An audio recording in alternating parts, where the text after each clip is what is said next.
Chapter 11. Helen Sandberg decided she liked Colonel Carter.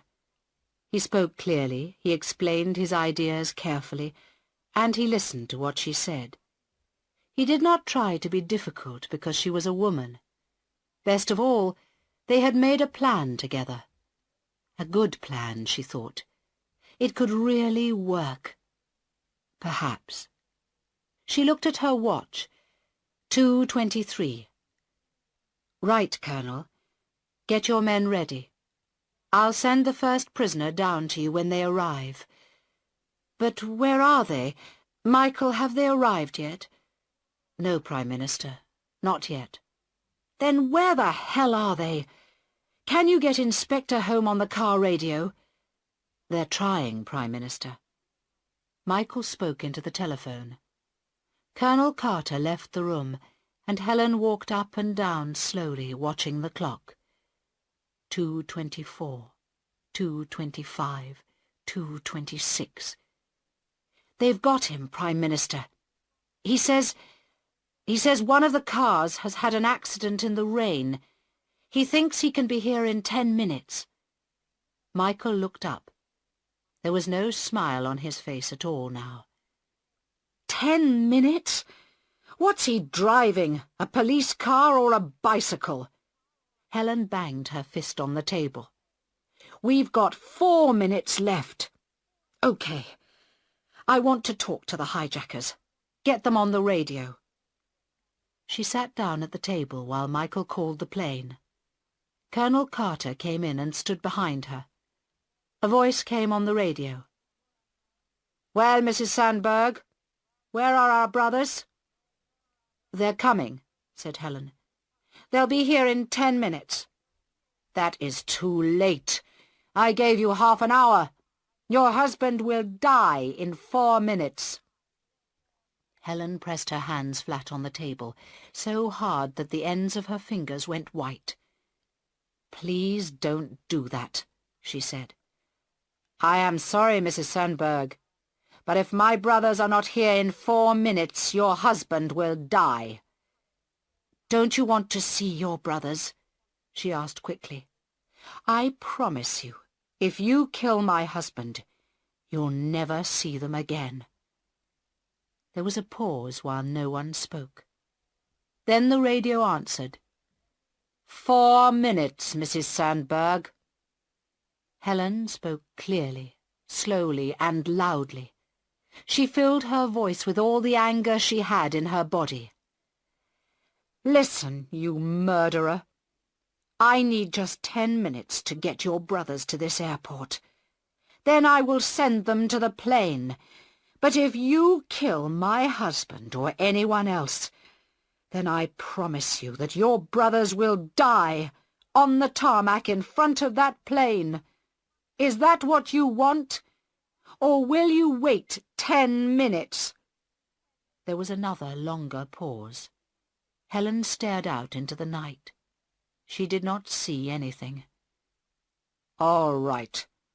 10 more minutes. Thank you. Now there is one more thing.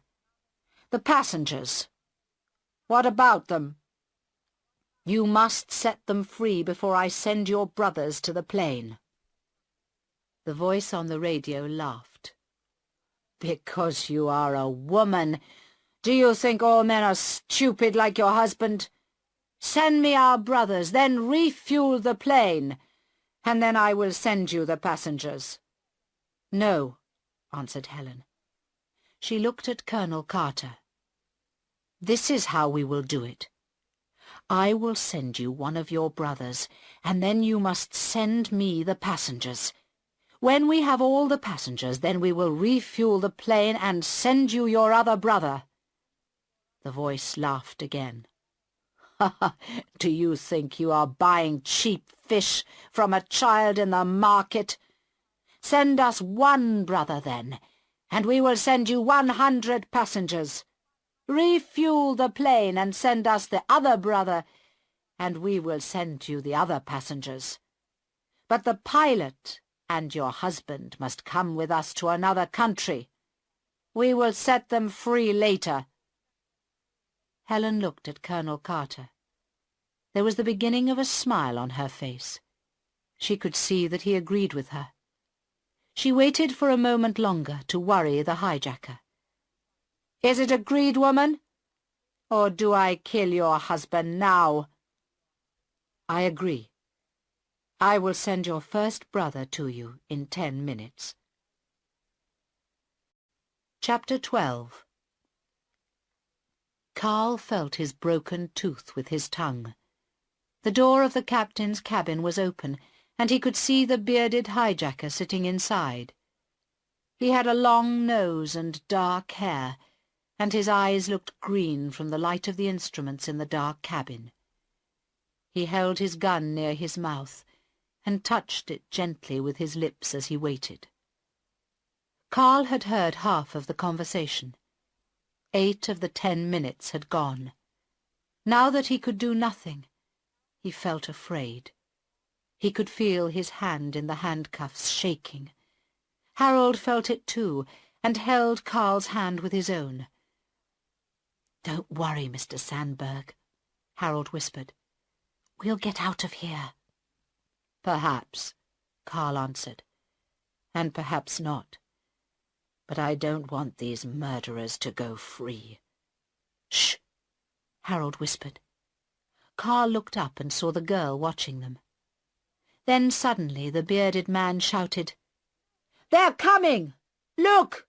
Get ready!" The girl went into the captain's cabin. Harold and Carl stood up and looked through a window. They saw 3 men pushing some steps across the tarmac.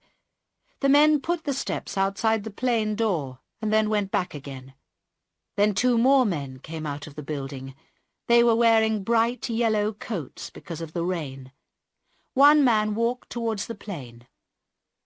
"Come away from the door, quick!" The girl unlocked the handcuffs and pushed Harold and Carl back to their seats. Then she started to open the door. "Wait! Turn the lights out and stand back from the door," said the bearded man. "They will try to shoot us in the light from the door." The door opened and the man in the yellow coat came into the plane. He was thin, with very short hair. The girl shut the door, the lights came on, and the man shut his eyes in the bright light. The girl and the bearded man put their arms around him, laughing. "Free! You are free now, brother. And the other one, is he safe? Come into the cabin, let's talk." Carl and Harold watched sadly. "So now she will give them what they want, because of me," said Carl quietly. "We will be safe, but they will go free to bomb another plane, because of me." He held his head in his hands. "Wait, Mr. Sandberg," said Harold. "Your wife isn't stupid, you know. This game has not ended yet. Sit still and be ready." The other passengers sat quietly, waiting to be free.